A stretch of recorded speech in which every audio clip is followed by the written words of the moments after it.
kamu itulah aku yang nanya, Kak maaf nih aku mau nanya, boleh dijawab boleh enggak?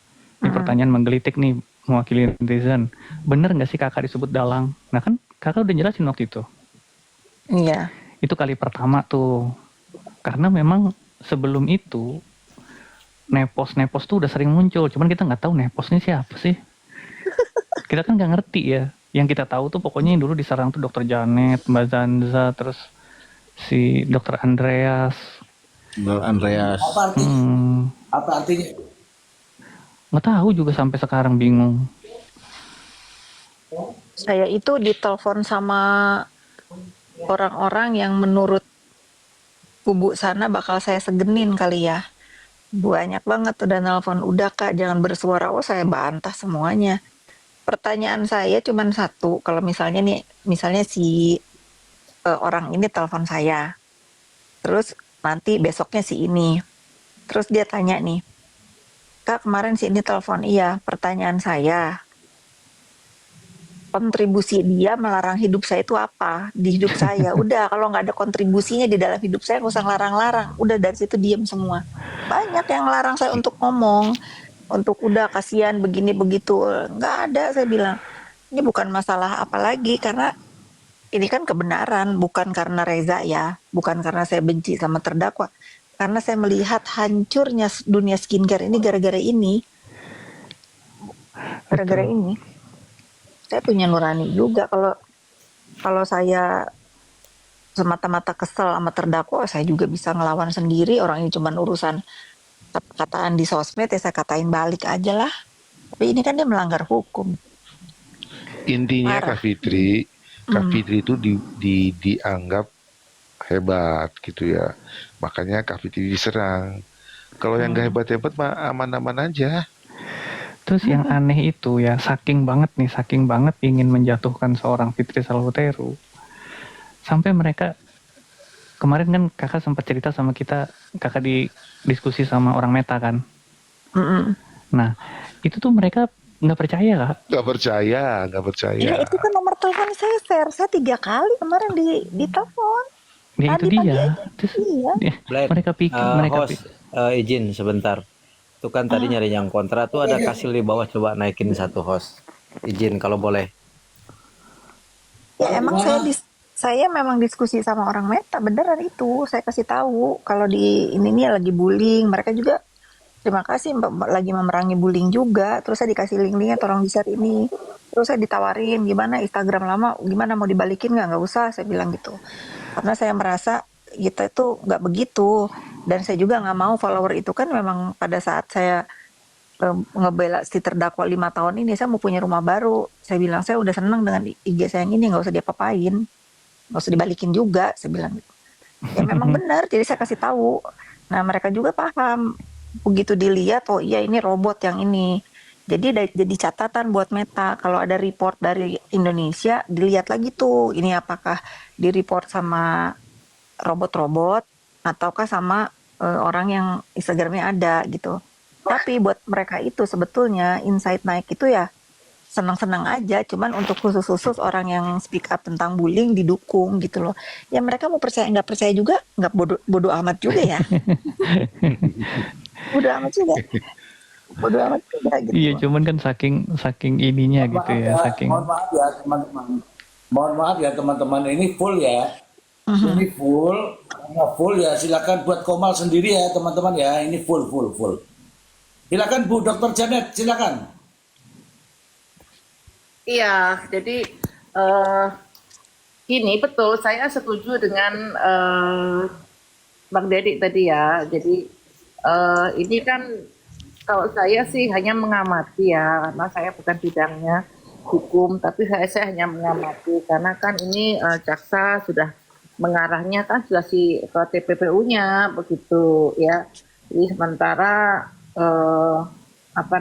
baik Nikmir maupun pengacaranya terus sibuk membahas tentang produk yang mana itu diingatkan kan sama Pak Hotman Paris begitu kan, fokus pada kasus dugaan persidangannya, yaitu dugaan pemerasan dan PPPU kan Pak Hotman Paris berkali-kali bicara. Nah kemarin juga ada saya dengar itu dari apa namanya dari pengacara Tony ya, Tony RM ya. Itu mengatakan semakin dibahas produknya apa namanya Dr. Resa ya kan, itu semakin jelas dugaan pemerasannya itu semakin terang. Itu kan dikatakan seperti itu oleh pengacara Pak Tony. Kalau memang produknya itu bermasalah, ya kan nggak mungkin Nikita Mirzani endorse. Ya kan ngapain endorse barang bermasalah? Nah kemudian terima uangnya untuk apa? Kan Nikita Mirzani ngaku sendiri nggak mau, saya nggak mau, produknya belum diperbaiki kan gitu. Tapi kok kamu terima uang kan begitu. Jadi di situ Pak Tony mengatakan NM ini sudah kejebak dengan JPU seperti itu sih, apa namanya, Mr. C, mohon ditanggapi pernyataan Pak Tony. Baik. Terima kasih ya. Apa yang disampaikan oleh itu fakta persidangan ya, fakta persidangan. Jadi kalau mau bantah fakta persidangan ya itu yang keliru. Itu fakta persidangan yang diulas oleh itu. Meskipun dia bukan pakar hukum, bukan praktisi hukum, tapi namanya manusia juga punya analisa. Banyak jadi praktisi hukum, tapi saya melihat komanya menjatuhkan, mengangkat dirinya sendiri, nilainya kumlot, menang terus di perkara. Itu saya udah. Bukan takut ya teman-teman ya, bukan takut naikkan orang, bukan. Males. Ingat ya, bukan takut, males. Itu ingat itu. Oke? Apalagi kalau saya itu, orang lain jadi kecil. Saya mohon maaf, males. Lah demi orang ngeyel mah males ya, Mr. Z. Males. Ini yang tepeng-tepeng bilang begini, bilang begitu. Maaf, aku nggak takut, cuman males saja. Otakmu sudah penuh. Otaknya sudah penuh, nggak bisa lagi isi. Ya, bukan saya takut, ngapain takut? Kita juga punya keilmuan kok. Cuman males, ngeyel. Ada salah satu komal yang menyatakan bahwa ada satu yang dibuli-buli itu. Kamu itu nilaimu berapa? Ijazahmu berapa? Nilaimu kumlot apa tidak? Gue nih kumlot. Nah itu saya nggak suka. Saya nggak suka. Jadi bukan takut, ingat itu, bukan takut. Males, mual perut saya. Oke? Silakan lanjut, Dedi, silakan Dedi. Iya, Mr. Z. Saya mau ngomong apa lagi ya, kira-kira ya. Saya ini senangnya sih bicara tentang fakta-fakta persidangan, Mr. Z. Paling nanti ke depan ini kan keterangan ahli ini kan sangat penting ya. Nanti kan jaksa kemarin sudah ngomong kok waktu dia periksa Mail, sebelum itu dia udah ngomong bahwa nanti itu akan dibuka nanti pada saat pemeriksaan keterangan ahli, semuanya itu akan dibuka untuk supaya dinilai oleh ahli nanti. Nah itu kita menantikan itu untuk lebih memperkuat lagi dakwaan, sudah pasti ke sana arahnya nanti untuk lebih memperkuat dakwaan itu. Lalu soal apa lagi Mr. Zia? Karena setiap hari udah sering bahas ini, aku jadi bingung juga. Soal analisis kenapa NM, apakah NM itu sengaja mengatakan bahwa saya disuruh PBB tapi saya nggak mau karena produknya itu tidak baik. Kalau menurut saya nih ya, sebenarnya dia tuh kejebak dengan narasi di luar yang mengatakan dia pahlawan. Ini analisis aja lah ya. Iya, Dia kan betul. mengatakan dia pahlawan. Dia sendiri yang mengatakan ya dari mulutnya bahwa dia adalah pahlawan yang banyak menyelamatkan muka wanita Indonesia. Jadi otomatis dia tidak boleh, kalau menurut saya ya, dia tidak boleh membangun narasi bahwa dia menerima endorse dari mafia. Ya, dia tidak boleh, kecuali dia tambah embel-embel. Saya mau menerima uang endorse dari mafia, tapi dengan catatan produknya dibaikin dulu. Saya yakin dia mungkin terjebak dengan itu, makanya dia mengucapkan itu di pengadilan. Tetapi tanpa dia sadari, ini analisis ya, tanpa dia sadari sebenarnya itu merugikan dia kalau dia menjawab seperti itu. Otomatis itu bukan endorse jadinya kalau dia sudah ngomong kayak gitu. Nah itu sadar nggak dia ngomong kayak gitu tuh? Itu kan yang dibahas sama Pak Itu aja. Tony, pengacara Pak Tony kan, yang mengaku dia endorse, ya kan? Itu uang endorse, itu uang kerjasama, gitu kan?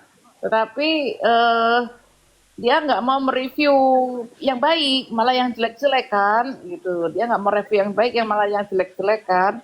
Alasannya katanya produknya belum diperbaiki. Nah, lu terima uang apa? Katanya sama jaksa begitu kan. Nah, kamu kok terima uangnya? Dia kan nggak bisa membantah itu, gitu. Iya.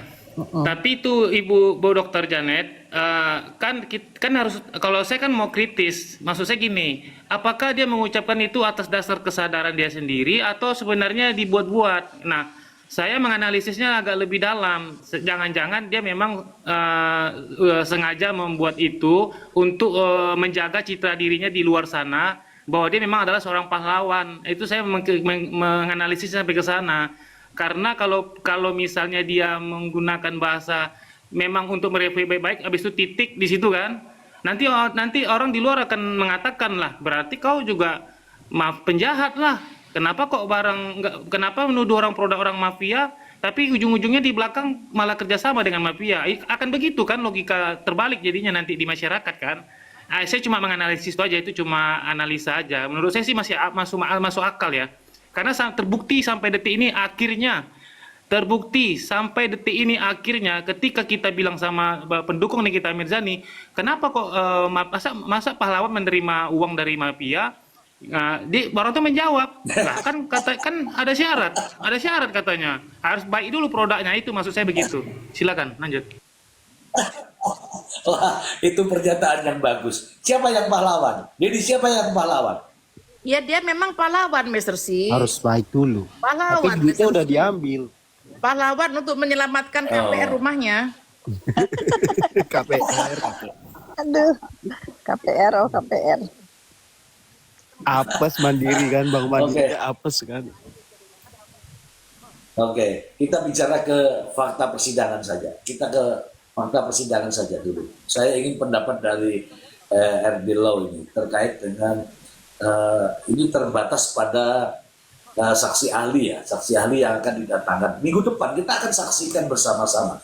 Menurut RD Law, ahli, seberapa penting kehadiran ahli dalam proses pembuktian ini, Bang RD Law, silakan. Baik, terima kasih host atas waktunya. Saya gak mau bicara Ya. kalau nggak ada hostnya, belajar tertib. Tuh, di sini Ya. tertib Bang Erdi Lau. Ya teman-teman, sebelumnya kan tahu semua, saya itu pembela Nikita Mirzani, pendukung pembela Nikita Mirzani. Tetapi semoga menjadi contoh buat teman-teman. Saya membela bukan berarti ngepen sama orangnya, tapi saya sebagai perspektif hukum, saya sebagai seorang advokat, bagaimana saya di posisi saya ketika saya menjadi kuasa hukum Nikita Mirzani. Makanya di sini saya sering bersih tegang dengan teman-teman, tapi dalam argumentasi hukum di mana saya mendapatkan suatu pengalaman bagaimana nih ketika saya nanti punya klien seperti Nikita Mirzani. Saya cuma di situ aja.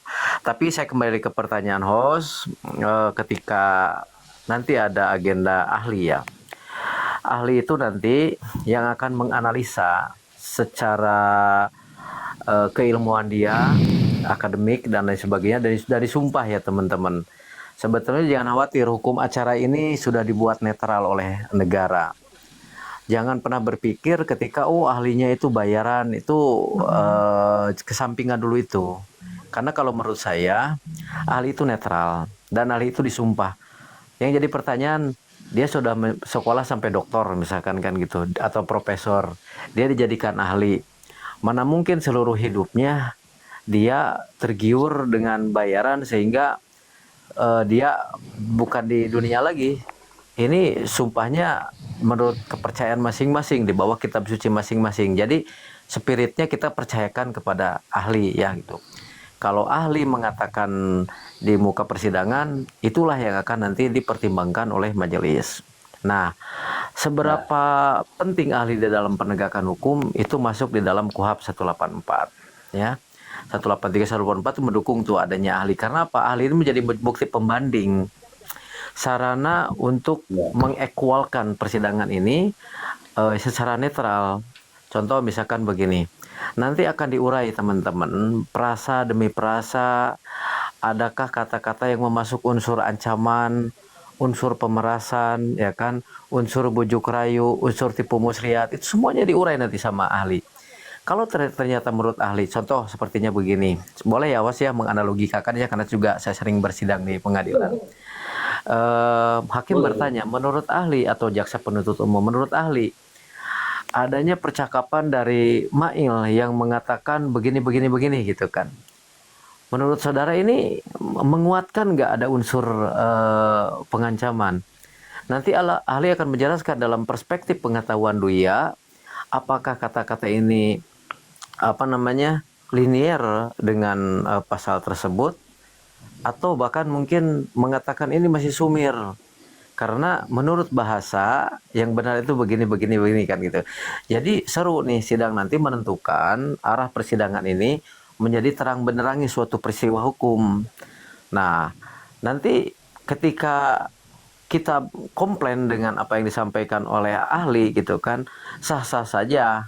Cuman parameternya bisa nggak merubah semua persidangan, tidak ada. Lebih baik kita hargai proses persidangan, simpan keyakinan masing-masing, sama-sama punya menganalisa. Namun apabila menurut saksi ini masuk yang mulia, karena dia punya dasar akademik, dasar ahli bahasa itu, apalagi kan dia memang ahlinya di situ. Nah, pertanyaan host untuk saya terkait ahli dan sebagainya, mungkin host seorang dokter sudah paham kan begitu.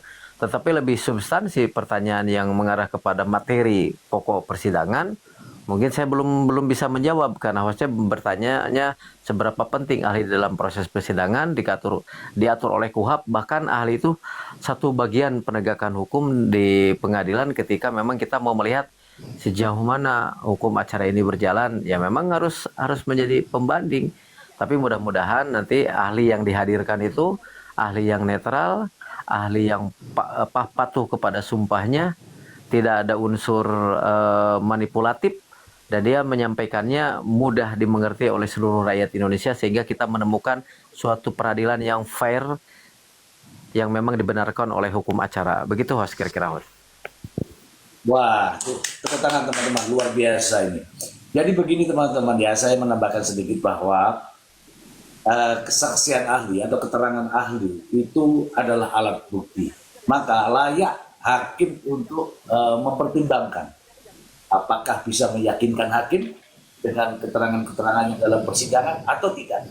Atau hakim akan mempertimbangkan tappingan-tappingan yang ada di bawah. Oh tentu tidak, karena tappingan di bawah bukanlah alat bukti. Terima kasih itu Bang RD. Ini pendapat ilmiah, bukan pendapat dong untuk Mas RD. Akan Kak Dok. Itu bagus banget ya Bang RD ya, kalau apa yang seperti yang Mas RD nanti sampaikan ya, bahwa Mas RD ini kan selaku advokat bagaimana memposisikan kalau Bang RD ini sebagai pengacaranya Nikita Mirzani misalnya kan, ya boleh-boleh aja kan, orang yang misalnya terdakwa kan juga harus didampingi oleh pengacara begitu. Pertanyaan saya adalah kalau nih Bang RD Lau ini sebagai pengacaranya Nikita Mirzani begitu, apakah Bang RD Lau itu setuju atau sepakat dengan apa yang selama ini dilakukan oleh Bang Fahmi selaku penasihat hukumnya Nikita Mirzani? Keren nih pertanyaan nih. Suka saya pertanyaan ini host. Boleh Gitu ya? dijawab? Iya, dokter? ini kan justru saya Langsung. tertarik pendapatnya Bang RD ini. Baik, jadi begini ya teman-teman, disclaimer dulu. Di dalam kode etik advokat itu tidak boleh saya menjelekkan, menjudgment. Tapi kalau saya mau melakukan uji kompetensi kemampuan saya yang mengarah kepada legal opinion kepada seorang klien, sah-sah saja.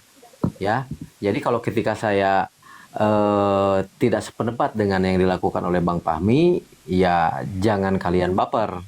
Tapi ini kan konteksnya bertanya Kak Dr. Janet kepada seorang advokat. Baik, saya akan jawab. Saya jujur ya, dari awal melihat perkara ini ingin sekali saya memberikan masukan. Cuman berbeda dengan pendukung-pendukungnya RJ. Sahabat-sahabat saya bisa tuh berkomunikasi dengan Kapitri, bisa berkomunikasi dengan lawyernya. Ini harus saya sampaikan jujur, pendapat-pendapat hukum pendukung Nikita Mirzani itu hebat-hebat semuanya. Cuman kami susah menemukan akses ke situ untuk mendukung cara pandang hukum. Contoh, sebelum Nikita Mirzani, setelah Nikita Mirzani ditetapkan sebagai tersangka, orang yang paling berteriak-teriak itu saya di Komal. Ini kenapa sih Bang? Coba yang dekat dengan Pak Advokat Fahmi untuk lakukan pra-peradilan. Nah, kalau secara pribadi, mudah-mudahan saya tidak mendiskreditkan perjuangan beliau. Yang pertama dalam kasus ini, bahwa saya sangat percaya ketika saya bertanya, dan kebetulan di sana ada satu rekan sejawat tentang pra-peradilan, nggak perlu Bang RD pra-peradilan. Kenapa? Kita akan semua buktikan di persidangan, dan kita punya strategi yang sangat mantap, yang sangat bagus serta saksi-saksi. Saya menganalisa ya, keren banget nih Bang Fahmi gitu kan. Ya kalau dalam beracara dia senior saya lah kan gitu. Tapi kalau rekam jejak seseorang advokat memenangkan perkara, ceklah di Mahkamah Agung kan gitu. Perkara apa aja sudah para advokat tangani kan gitu. Ya nggak perlu menyombongkan diri. Yang jelas saya analisa dari pembelaan dari awal itu, saya benar-benar mendukung dan takjub untuk Bang Fahmi karena dia punya strategi gitu kan. Tapi jujur ya, ketika digelar persidangan dan terakhir yang menjadi kesaksian itu Pak Oki sama Ibu Samira, saya agak sedikit gimana ya, down lah kan gitu. Yang saya harapkan kan kesaksiannya itu luar biasa untuk mendukung Nikita Mirzani. Taunya ya biasa-biasa aja kalau menurut saya. Saya nggak mau ngomong kesalahan, tetapi izin. kalau saya sekarang menjadi kuasa hukumnya Nikita Mirzani, saya sangat menyesal sekali tidak melakukan pra-peradilan. Karena pra-peradilan itu adalah menguji sah atau tidaknya seorang masuk dalam kategori tersangka. Karena apa? Ketika digelar perkara pra-peradilan, satu yang saya akan pertanyakan di hakim tunggal, karena kan pra-peradilan itu hakimnya tunggal ya. Saya akan menitik beratkan kepada alat bukti. Ini kan belum masuk ke ranah yuridis dan memang diadopsi oleh jaksa penuntut umum, barang buktinya rekaman mail. Saya akan uji di pra-peradilan, rekaman itu tidak layak untuk dijadikan barang bukti. Karena apa? Satu, melanggar landasan konstitusional Undang-Undang ITE pasal 30 ayat 1 dengan berbunyi barang siapa dengan sengaja tanda kutip merekam dengan penyadapan itu sama saja. Handphone adalah elektronik dengan cara apapun. Jadi menurut pandangan saya, barang bukti yang dipakai oleh kejaksaan ini ketika dibantah di pra-peradilan, mungkin akan polisi mencari bukti-bukti yang lain. Karena apa? Karena ternyata strateginya dari Bang Fahmi itu ketika dia tidak melakukan pra-peradilan, akhirnya dia melaporkan akun yang menyebarkan rekaman pembicaraan itu. Sementara di ruangan persidangan sudah diakui oleh suaminya RJ bahwa rekaman tersebut adalah pihaknya yang merekam. Nah, kalau unsurnya yang merekam mereka, berarti kan nanti yang dicari adalah pelaku yang menyebarkan, yang mentransmisikan. Kita mempercayakan kepada uji forensik cyber. Cyber Mabes Polri itu dia memiliki alat yang sangat canggih yang bisa men-tracking dari email, dari IP address secara geopen siapa sih yang pertama mengunggah ke TikTok. Nah, itu nanti bermuaranya pasti bakal ke situ. Tetapi menurut keterangan Bang Dedi, informasi laporan yang disampaikan ke Polda Metro itu yang dilaporkan itu bukan RJ. Tetapi kalau menurut saya tetap akan bermuara ke yang pemilik rekaman, yaitu RJ. RJ lah yang merekam dan menjadikan dokumen alat bukti. Itu yang saya sesali. Nah, kalau di pra-peradilan keberhasilannya itu 80%. bakal dibentahkan status tersangka Nikita Mirjani, dan kalau upaya hukum kembali sangat sulit teman-teman itu ya. Terus hal-hal lain ketika yang ditanyakan oleh Kak Janet dalam pembelaan, ya seorang advokat itu tidak bisa diidentikan dengan kliennya. Meskipun klien seorang pembunuh, klien seorang penipu, tidak boleh diidentikan. Tetapi tidak boleh seorang lawyer menyampaikan di publik dengan bahasa, mohon maaf ya saya koreksi, ini rugi 4 miliar, hilang uang 4 miliar aja, se-Indonesia ribut, itu tuh nggak boleh. Karena apa? Karena tidak bisa seorang lawyer itu diidentikan dengan kuasa hukumnya. Dan fokus kepada substansi penegakan hukum dan pembelaannya. Nah, yang saya sampaikan, saya punya 3 keyakinan untuk punya pendapat hukum Nikita Mirjani bebas dari semua tuduhan. Yang pertama, sprint antara pelaporan Nikita Mirjani terkait konspirasi jahat yang dilakukan oleh seseorang, saya nggak bisa sebut namanya, kepada kejaksaan, kehakiman, juga kepolisian, dan banyaknya rekaman yang beredar itu kan lagi dianalisa oleh KPK. Itu yang pertama. Kita tidak menafikan itu, kalau memang itu lebih cepat diproses kan juga akan menjadi keyakinan hakim. Yang kedua, barang bukti yang dipakai oleh kejaksaan, meskipun memang kita sama-sama tahu tidak ada lagi hal yang bisa membantah uang itu sudah di landing kepada Nikita Mirjani.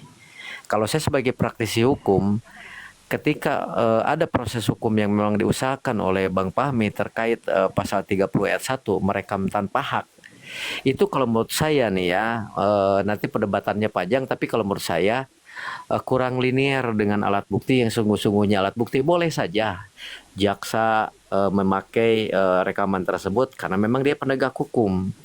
Nah, dia sah-sah saja kan gitu. Tapi yang saya sayangkan, apabila suatu perkara barang bukti itu bisa dibenarkan untuk pelaporan berikutnya dan membebankan RJ, kasihan RJ-nya. Karena apa? Ya kalau jaksa kan bebas, dia nggak akan masalah ada tendensi hukum berikutnya. Terus yang ketiga, ambang batas penahanan. Pasal 24 di kepolisian, pasal 25 di kejaksaan, kita sudah dilimpahkan ke pengadilan. Tanggal 7 Januari, Februari, Maret, April, Mei, Juni ya. Tanggal 7 Nikita Mirjani, coba nanti dianalisa ya, barangkali saya salah ya. Tapi kalau menurut saya membaca di berita itu tanggal 7 Juni Nikita Mirjani itu sudah dilimpahkan ke pengadilan.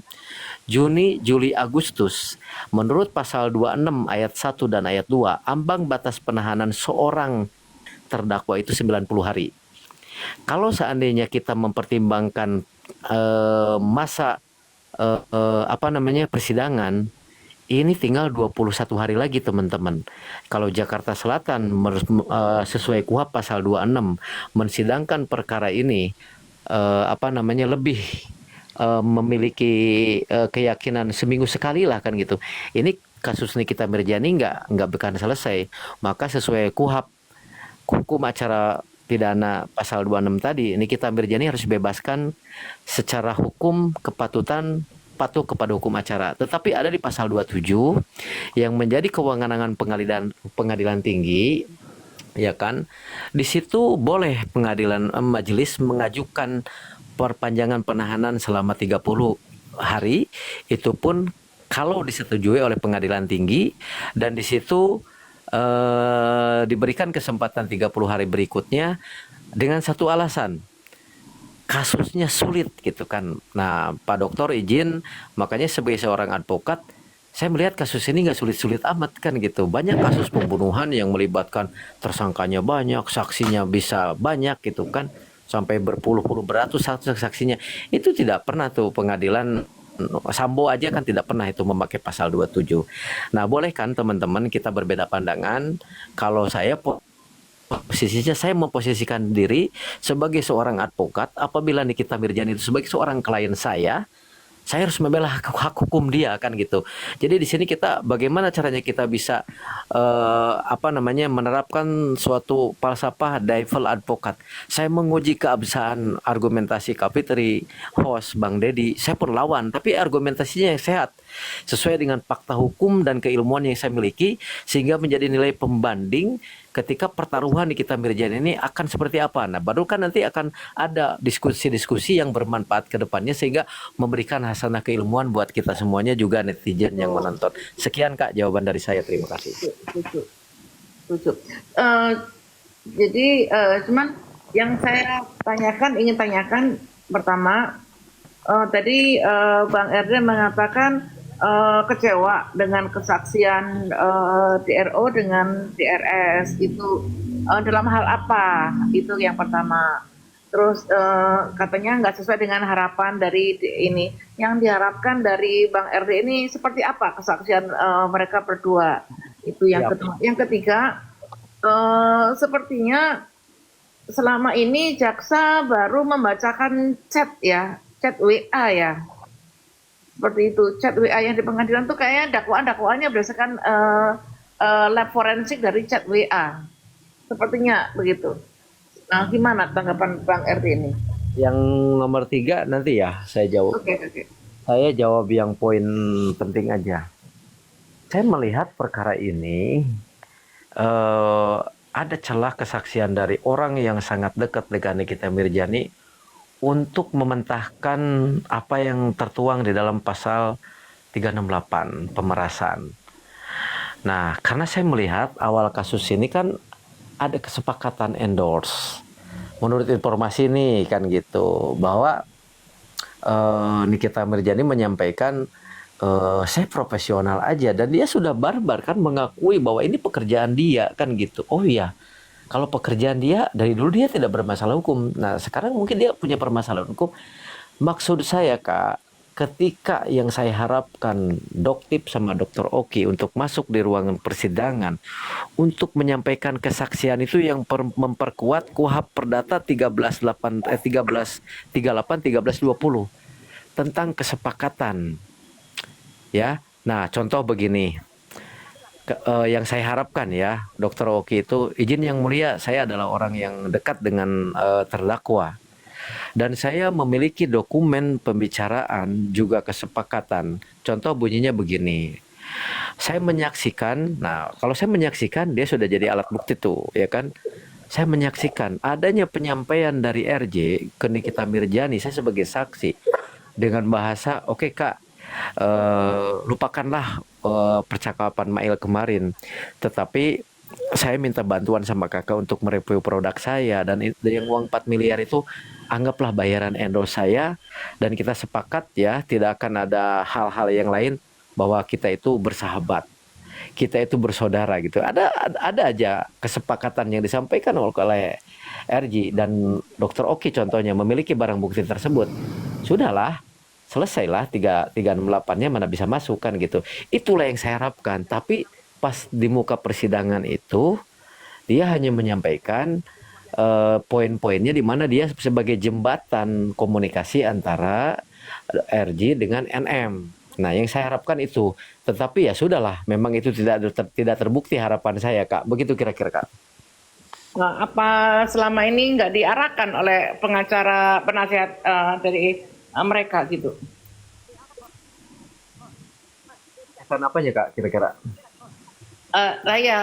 Apakah mereka ini sepertinya nggak diarahkan dari penasihat hukum mereka mungkin Pak RD? Oke, itu pertanyaan yang bagus. Saya yakin mereka Bang Fahmi dia punya strategi hukum yang sangat bagus. Makanya di fakta persidangan gitu kan ketika mengatakan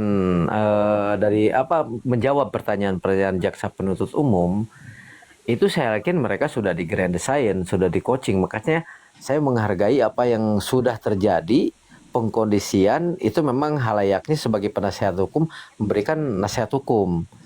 Tapi kalau perlu saya koreksi, sebetulnya penyampaian kesaksian NM dengan Mail kemarin tidak sesuai dengan harapan saya. Harapan saya ya, bukan harapan pendukungnya Kita Mirjani. Karena apa? ada beberapa statement yang sangat membahayakan, namun tidak mengurangi rasa saya ingin menyudutkan tidak. Tapi yang jelas yang disampaikan oleh Mail dengan Nikita Mirjani kemarin di ruangan persidangan sudah sesuai dengan fakta hukum, apalagi masing-masing disumpah. Ya itulah kapasitas yang disampaikan oleh mereka. Tetapi kalau saya menjadi seorang kuasa hukumnya, saya tidak akan menyarankan kepada saksi mahkota untuk menyampaikan saya dikasih uang 30 juta kan gitu. Itulah yang saya sayangkan. Tapi nggak apa-apa, nanti hakim yang memutuskan pertimbangannya seperti apa. Apakah 30 juta itu dari hasil itu atau memang itu duit pribadi, kan bisa dibantah lagi oleh NM. Begitu kira-kira Kak.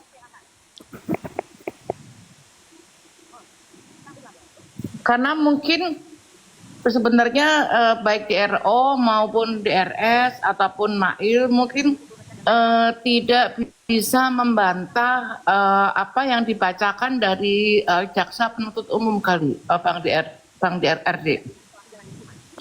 Seperti Enggak, kalau chat dari mereka DRO dengan NM kan dibacakan seperti serang aja produknya dengan lab palsu.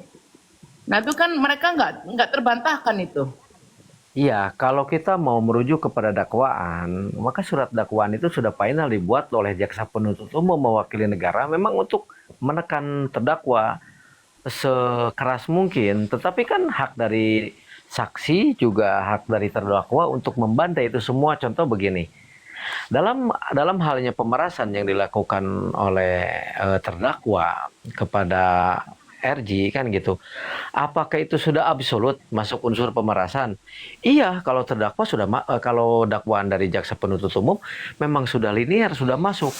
Makanya kalau seseorang membaca dakwaan dan berpihak kepada jaksa, udahlah jangan ada persidangan. Udah biarin aja ini kewenangan jaksa penuntut umum gitu kan. Tapi kita adalah orang yang berseberangan dengan jaksa penuntut umum, kan harus kita menggali gitu kan. Apalagi jelas-jelas gitu kan di dalam fakta persidangan ini jaksa masih menjadi kontroversi tentang dakwaan. Apakah dia memahami 5 unsur dakwaan gitu kan, dari alternatif, dari ketunggal. Harus dipahami bahwa dakwaan kombinasi sama halnya dengan kumulatif itu dakwaan yang sangat berat sebetulnya untuk diurai dalam perkara hukum acara pidana, dan dia harus komitmen. Jadi jangan pernah bertanya lagi apakah ini unsur pemerasannya masuk atau undang-undang ITE-nya. Kalau meletakkan di situ dakwaannya kombinasi, maka jaksa penuntut umum wajib untuk membuktikan semua dakwaannya termasuk TPPU-nya.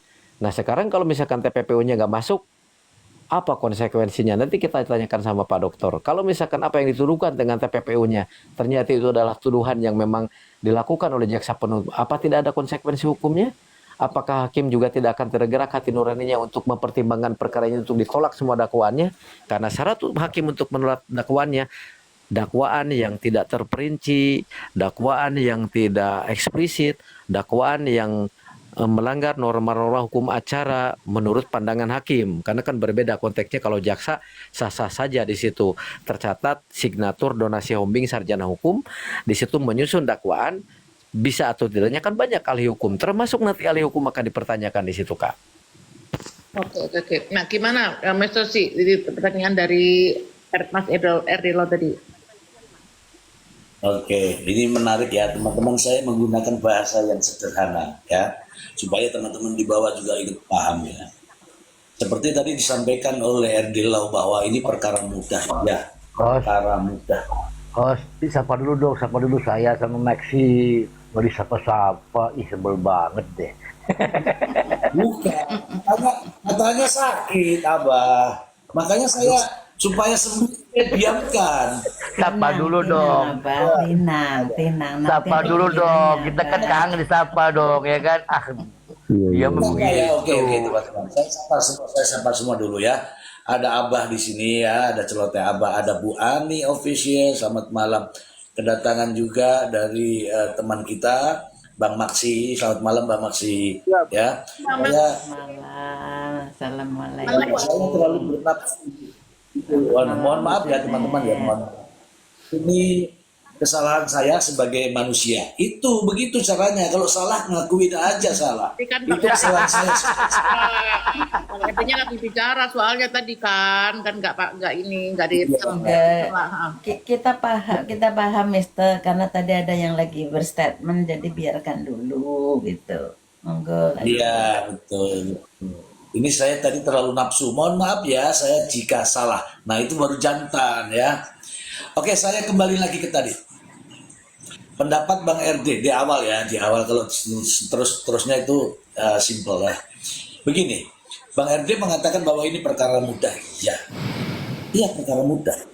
Kenapa saya bilang perkara mudah? Perkara mudah itu dilihat dari tersangkanya ada, saksinya ada, TKP-nya ada, dakwaannya jelas. Oke, di situ ya, sudah. Dakwaannya jelas. Kenapa? Yang membuat dakwaan jaksa penuntut umum dan ada di ruang persidangan, makanya jelas. Oke. Kalau melihat dari perkaranya dari ancaman hukumannya berat. Oke. Perkara dari ancaman hukumannya berat. Kenapa? Karena ada dalam pasalnya yaitu ancaman 20 tahun penjara. Oke. Sekarang logika saja. Saya teman-teman, saya menggunakan logika. Dalam ruang persidangan ada jaksa yang melakukan atau membuat dakwaan. Ada orang yang didakwa. Kemudian ada juga yang namanya penasihat hukum yang akan membela mati-matian kepada terdakwa. Ini semua dengan menggunakan argumen hukum. Tidak perlu dibantah lagi. Menggunakan argumen hukum. Kalau dakwaannya tidak benar, silakan kuasa hukumnya yang membantah ini. Karena pada dasarnya di sini dalam sidang ini terdakwalah yang wajib, jaksa penuntut umumlah yang wajib membuktikan dakwaannya. Nah, terdakwa wajib kalau memang benar wajib membuktikan bahwa dia tidak bersalah. Tidak perlu kemana-mana, logis saja. Dan hakim akan melihat semua ini. Apakah dalam keyakinan hakim yang disampaikan dalam fakta-fakta persidangan ini ada tindak pidana? Dan benarkah terdakwa yang didudukkan ini bersalah dan memenuhi unsur pidana? Sehingga hakim berkeyakinan jika tidak ada pidana di situ, mungkin hakim akan memutuskan lain. Jika ada dan sesuai dengan unsur-unsur pidananya, maka hakim akan memutuskan lain. Simple. Tetapi ini kan terlalu banyak nih. Banyak ini teman-teman dibuatkan teori-teori seperti itu ya. Teori-teori seperti itu nanti teman-teman jadi bingung. Ini benar nih penyampaian dari RD. Mengenai penahanan, ya ada batas waktunya, jelas ada batas waktunya. Ketika batas waktu yang sudah ditentukan tidak bisa diselesaikan vonisnya, tentu ada caranya, juga ada dalam KUHP. Gitu. Oke, clear ya. Saya tidak ada perbedaan kalau masalah textbook atau buku atau pengetahuan, tidak ada masalah. Yang jadi masalah di sekarang kita ini ada memframing, mengolah seolah-olah ini ada begini-begini di luar sana. Tapi kalau textbook, buku, aturan, kemudian fakta-fakta persidangan, mari kita bicara. Tetapi kalau ada framing lain, saya nggak terlalu nanggepin ya. Apalagi yang di bawah ini bilang mau gabung saya ini ya, saya sudah melihat kalian komal, kalian suka berdebat kesana kemari, kalian suka menang sendiri. Aku nggak suka. Dan kalau nggak suka, jangan maksa naik. Udah itu aja. Pasti saya tidak suka. Lebih baik Anda bikin komal sendiri. Oke? Nah, selanjutnya, seperti teman saya ya, Dedi. Dedi bukan berlatar belakang hukum, tetapi keingintahuan tentang masalah hukum. Dia luar biasa. Makanya kita hargai. Begitu. Pertanyaan Dr. Janet dengan RD Lau itu sudah terjawab ya. Mungkin kalau ada yang tidak puas atau apa, nanti bisa saksikan dalam proses persidangan. Gitu.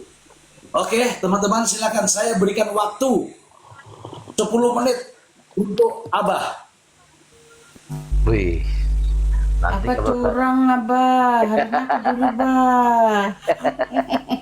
aduh, oke Enggak, terima kasih. enggak. Selamat malam Brian, Dedi, Nir, Mbak Ani, Maxi, Dokter Janet sama sahabat gue yang paling oke, Erdi Lau. Ya. Malam Abah Celoteh. Jadi harus di akhir nih Erdi Lau nih, karena kan memang pendapatnya memang agak-agak sedikit di tepi jurang nih kalau saya bilang kalau seandainya memang NM bersedia memakai RD, seandainya, tapi kan tuh namanya upaya ya, kan gitu. Upaya boleh-boleh aja, tapi kan Maaf Bah. Bukan ya. pakai RD, pakai Sisil yang lagi kemaruk banget tuh di bawah bilang Mbak Ani bisa nggak hostnya gantian panik bicaranya Mbak gitu. Ani? Jangan dipotong dulu Mbak Ani. Ya, makanya minta sebentar aja. Lanjut Bah.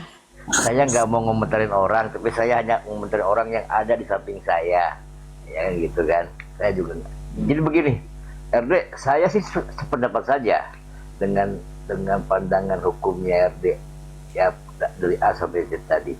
Tapi kan problemnya kan sekarang ini, tadi kan sudah disampaikan di awal, untuk akses informasi saya susah kan ke sana kan.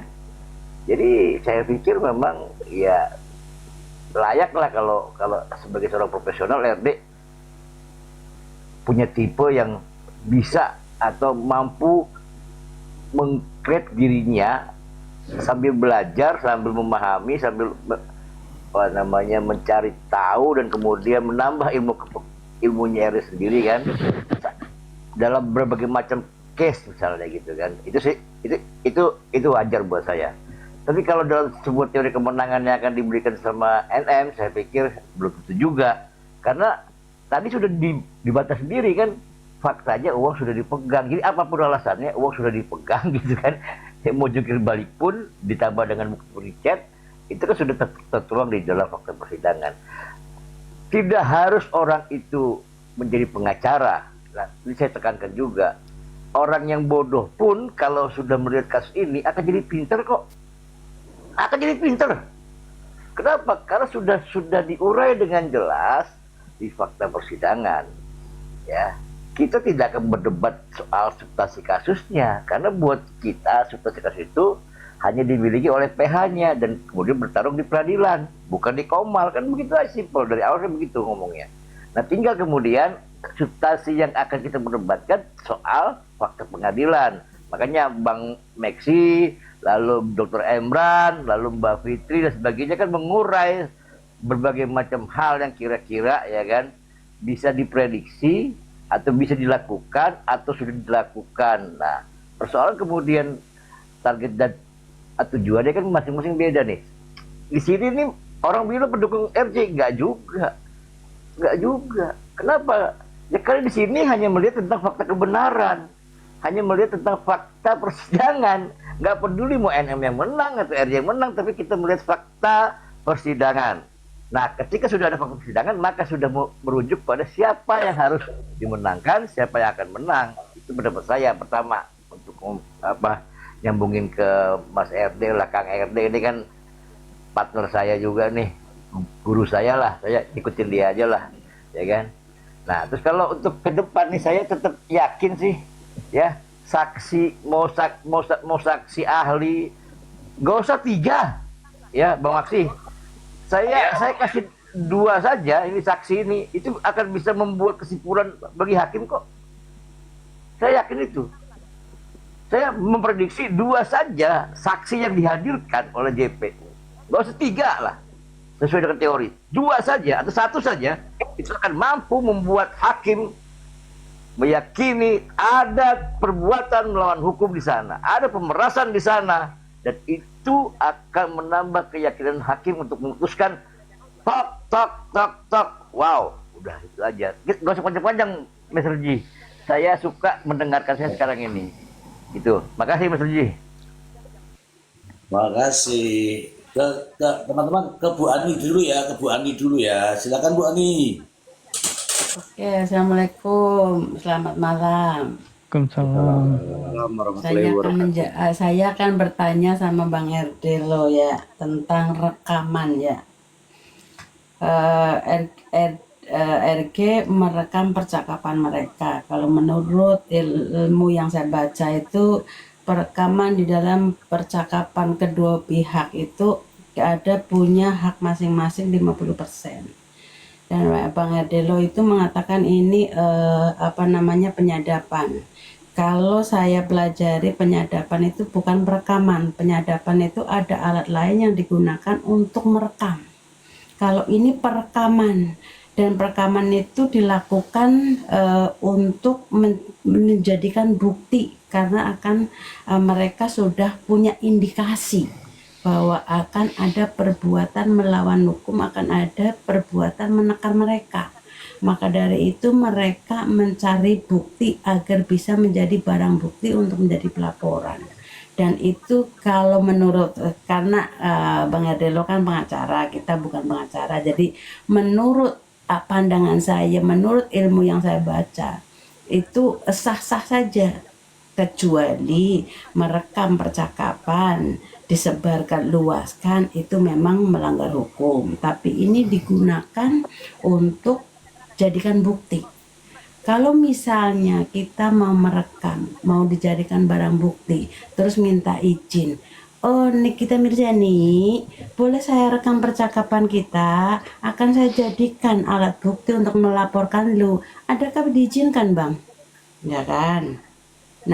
Nah, tadi yang abang berikan pencerahan di sini, justru saya menilai bahwa abang itu berpikir bahwa ikut kemauan abang, bahwa seharusnya Dokter Oki begini begono, seharusnya Mail begini begono. Tapi fakta hukumnya mereka itu dipertanyakan oleh JPU dengan bukti-bukti yang ada di dalam JPU itu.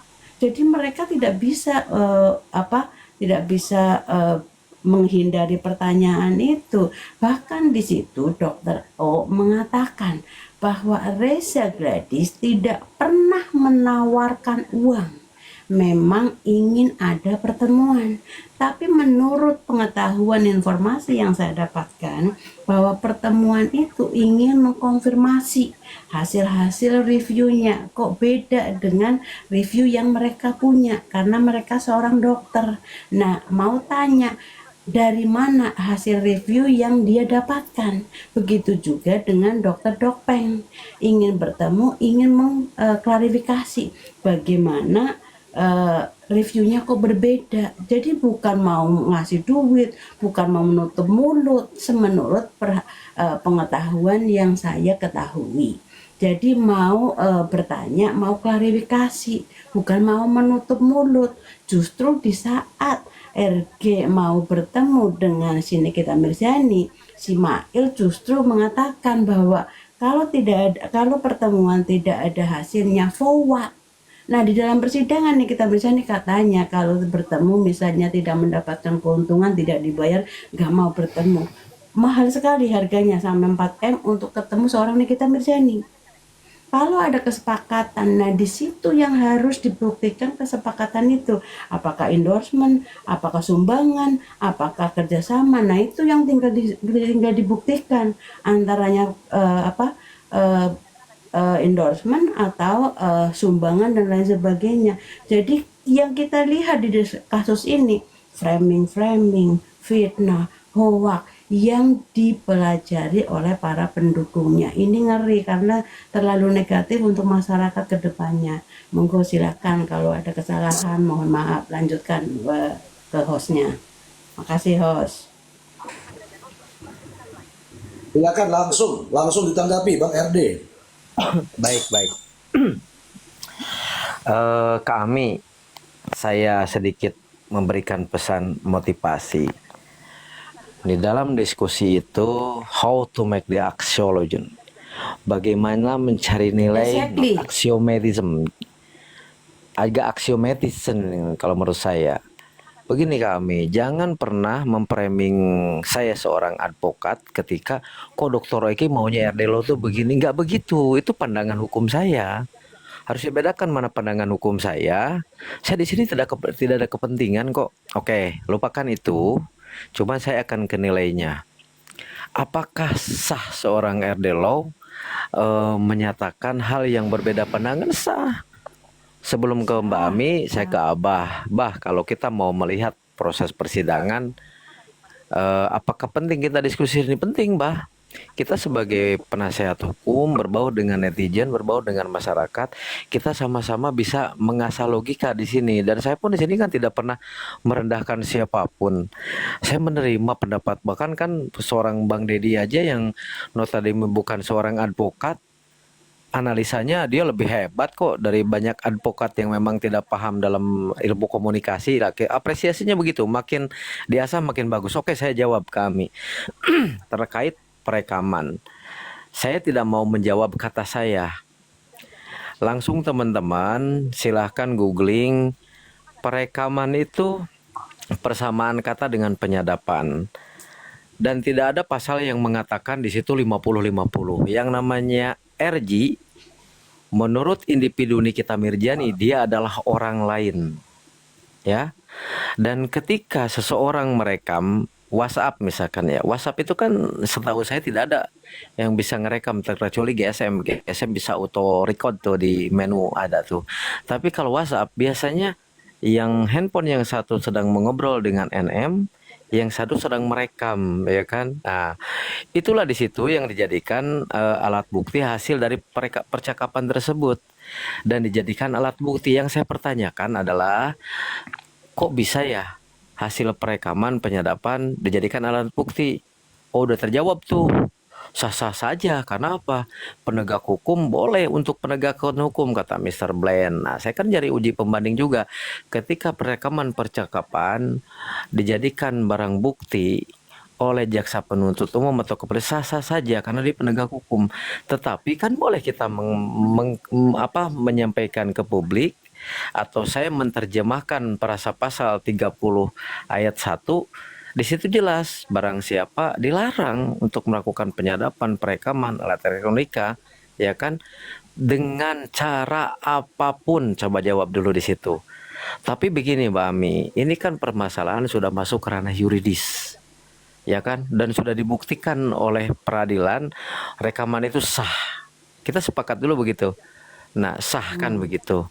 Nah, kalau saya kan tadi bertanya tuh Dokter Janet, kalau saya jadi kuasa hukumnya NM, saya akan melakukan pra-peradilan yang akan menguji sah atau tidaknya status Nikita Mirjani sebagai tersangka dengan alat bukti tersebut. Nah, sekarang bergulir di peradilan juga tetap dikejar tuh akhirnya sama Bang Fahmi dengan melaporkan akun yang menyebarkan rekaman pembicaraan tersebut. Tetapi analisa hukumnya, siapapun orang yang menyebar tetap akan bermuara kepada orang yang memiliki rekaman tersebut dan diakui di persidangan oleh suaminya RJ bahwa pihak mereka yang merekam. Nah, tapi saya tidak mau terlalu dilematis apakah sah atau tidaknya ini akan memberhentikan pengadilan, tidak. Tetapi seandainya kalau pelaporan dari pihak Nikita Mirjani yang menurut saya informasinya sudah masuk ke penyidikan ya, bukan ke penyelidikan. Dan Nikita Mirjani kan kasus hukumnya ini kan kalau banding kan tidak sebentar. Ya, sampai kasasi butuh waktu mungkin sekitar 6 bulan lagi, kan bisa sprint. Kalau memang oleh Polda Jabar dibuktikan bahwa rekaman tersebut itu adalah ada tersangkanya, ada pelakunya gitu kan. Nah, otomatis kan akan menjadi nopum. Akan dipertimbangkan oleh Yang Mulia nanti dalam mengambil keputusan untuk mengambil keputusan yang final untuk Nikita Mirjani. Nah, jadi perbedaannya adalah coba ekstrak dulu. Membacanya dalam perspektif ketika punya referensi yang tertuang di dalam mesin pencarian atau Google, tapi coba kualifikasikan dengan pasal. Match enggak? Kalau saya mencari data dan saya kualifikasikan dengan pasal, oh ternyata match nih dengan pasal 30 ayat 1. Jadi bukan berarti pendapat saya ini adalah pendapat yang ingin sekali menjeda di putusan sela menurut hakim ya kan, atau misalkan mengganggu. Oh tidak, kalau ini sebatas pandangan hukum saya saja gitu kan. Mudah-mudahan dari apa yang saya sampaikan kan gitu menjadi bermanfaat ketika nanti kita punya klien yang memang patut diduga unsur dua alat buktinya itu kurang memenuhi unsur yang diberlakukan oleh undang-undang, maka saya harus melawan itu biar tidak terjadi hal-hal yang seperti begini kan, kontroversi. Sampai menurut saya kontroversi, tapi di balik kontroversi saya mengikuti persidangan saja, atau udah sah kok, udah dibuktikan bisa dipakai kode alat bukti oleh persidangan, udah ya kan, udah didakwakan oleh JPU gitu kan. Nah, jadi kalau pertanyaannya ada yang salah dalam penyampaian saya, silahkan disalahkan, tapi silahkan cari pembenaran yang lebih berkonsentrasi lagi, baik sama hostnya ataupun misalkan cari referensi yang lain, biar kita sama-sama one direction. Oh ya, kebenarannya tuh di sini. Kalau saya salah, analisa salah, ya saya akui salah. Begitu Mr. J, lanjut. Saya izin menambahkan sedikit, Mr. Z. Boleh, Mr. Blind. Jadi saya tuh selalu mengatakan ya, pendapat saya, apa yang dilakukan sama Bang Fahmi ini, mohon maaf ya, itu semuanya jurus mabuk. Kenapa saya mendasarkan pendapat saya itu? Yang pertama ya, seseorang itu ditersangkakan itu dengan minimal 2 alat bukti yang cukup. Bukti permulaan ya.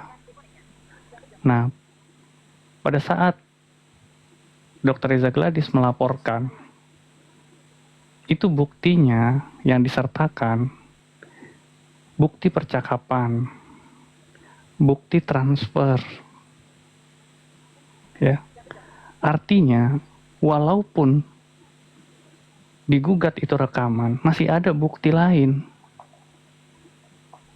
Kecuali Fahmi Bahmid mampu menggugurkan semua bukti itu. Kalau bukti yang disertakan pada saat itu 4, digugurkan 1, masih ada 3 bukti yang digunakan untuk mentersangkakan Nikita Mirzani. Berbeda hal ketika rekaman pembicaraan itu menjadi satu-satunya alat bukti. Itu yang pertama. Terus yang kedua, rasa-rasanya ya, untuk soal penyadapan ini sudah sering sekali kita diskusikan. Artinya penyadapan yang dimaksud itu apa sih? Itu kan intersepsi ya. Artinya masuk ke dalam sebuah jaringan yang tidak diketahui kedua orang yang sedang berbicara. Itu yang dimaksud dengan penyadapan. Intercept. Masuk ke dalam perangkat elektronik atau jaringan tertentu tanpa izin. Itu. Nah, balik lagi ke persoalan tadi. Artinya, walaupun gugur satu bukti itu dianggap tidak sah, tetap ada bukti lain yang dirasa cukup untuk melanjutkan perkara ini. Dan bisa dilihat di dalam persidangan. Yang selalu dibacakan oleh JPU itu masih percakapan yang sifatnya chat.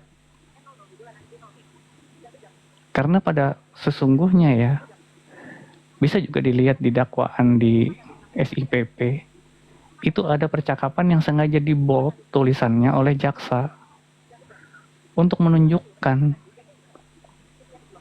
bahwa di sini loh poinnya pemenuhan unsur tersebut. Itu dari bukti chat.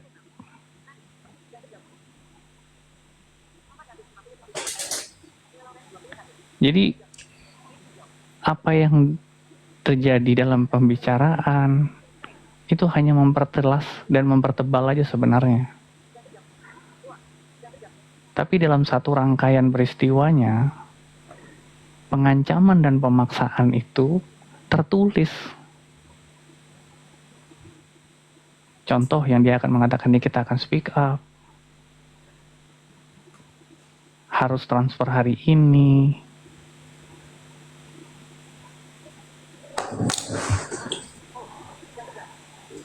Jadi menurut saya tetap pada statement saya ya, yang mengatakan apa yang dilakukan Bang Fahmi itu ya jurus mabuk aja. Karena banyak hal yang kontradiktif ya. Beliau mengatakan mau fokus pada pengadilan pidana. Faktanya, bukan saya yang bicara ya, Hotman Paris mengatakan bahwa fokus dong.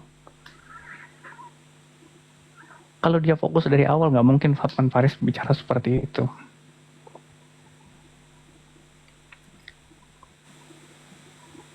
Lalu balik lagi, yang dilaporkan bukan Reza Gladys. Soal perekaman itu yang dilaporkan itu akun TikTok. Kalau memang mau menyasar Reza Gladys, laporkan aja Reza Gladys yang kalau memang itu dugaan. Tapi balik lagi, saya hanya menilai apa yang ditempuh itu hanya bergaining untuk memaksa kemungkinan-kemungkinan lain. Contoh, di gugatan perdata, semuanya menggebu-gebu. Bahkan nanti kita akan buktikan, nanti kita akan bongkar, nanti begini, nanti begitu. Ketika Reza Gladys menolak untuk mediasi, gugatannya dicabut. Hanya gara-gara Reza Gladys tidak mau hadir pada saat mediasi, gugatannya langsung dicabut. Artinya apa? Gugatan perdata hanya digunakan sebagai bargaining point supaya mereka bisa bermediasi kan? Atau mencari celah diskusi bersama, kemudian direkam atau diapapun lah itu, dijadikan barang bukti.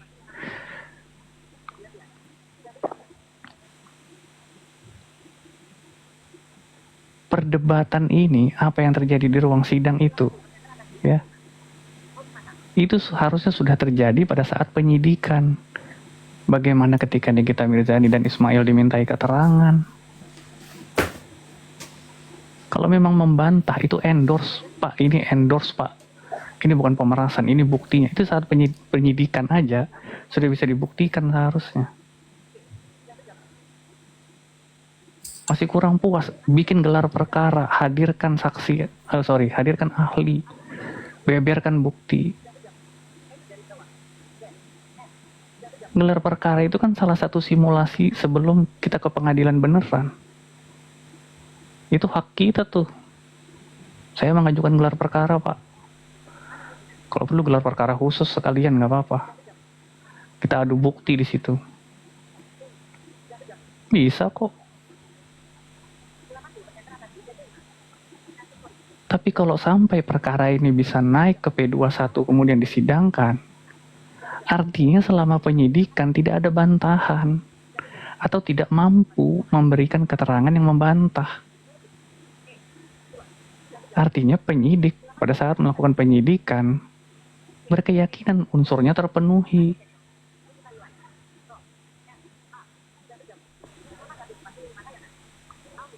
Masa kita masih mau kembali ke belakang lagi? Sementara prosesnya sudah sampai di pengadilan. Kalaupun cacat formil, kenapa eksepsinya ditolak?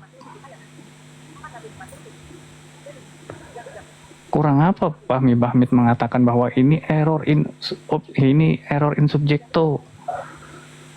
Ini tentang produk kan bermasalah. Yang menggugat seharusnya bukan si Reza Gladys, di sini harusnya perusahaan.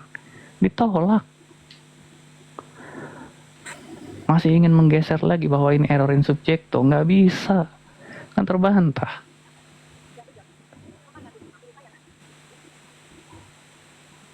Lalu bagaimana ketika menghadirkan saksi yang seharusnya meringankan Nikita Mirzani ya, digadang-gadang meringankan Nikita Mirzani nih. Ketika Dr. O dihadirkan, apa kata Dr. Oki?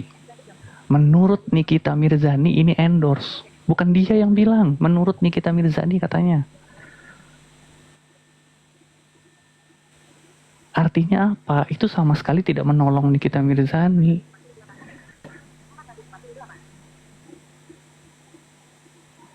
Dengan kata lain, Dr. Oki ini mau cuci tangan dengan mengatakan bahwa saya ini nggak tahu apa-apa, saya kan hanya penjelasan Nikita Mirzani aja.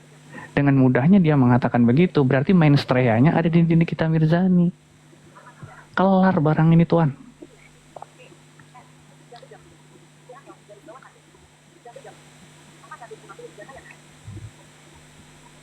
Lalu Samira dihadirkan, datang, hanya fokus terhadap produk.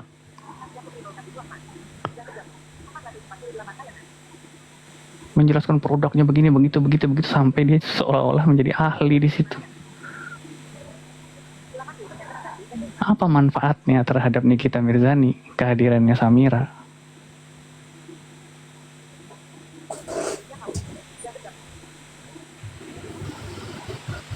Jadi lucu aja ketika kita sampai sekarang mempertanyakan ini PH-nya, konstruksi pembelaannya ke arah mana sih nih? Kadang bicara produk, kadang bicara kredibilitas, kadang bicara endorse. Mending bicara kesepakatan, ART-nya dihadirkan yang ditanya Nikita Mirzani orang baik atau bukan.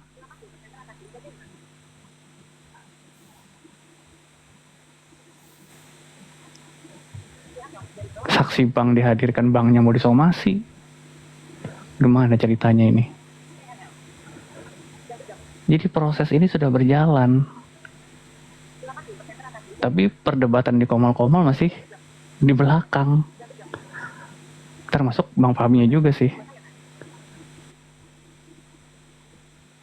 Apa karena mungkin ya teman-teman di pendukungan Nikita Mirzani nggak bisa mengakses informasi mungkin dari PH-nya Nikita Mirzani.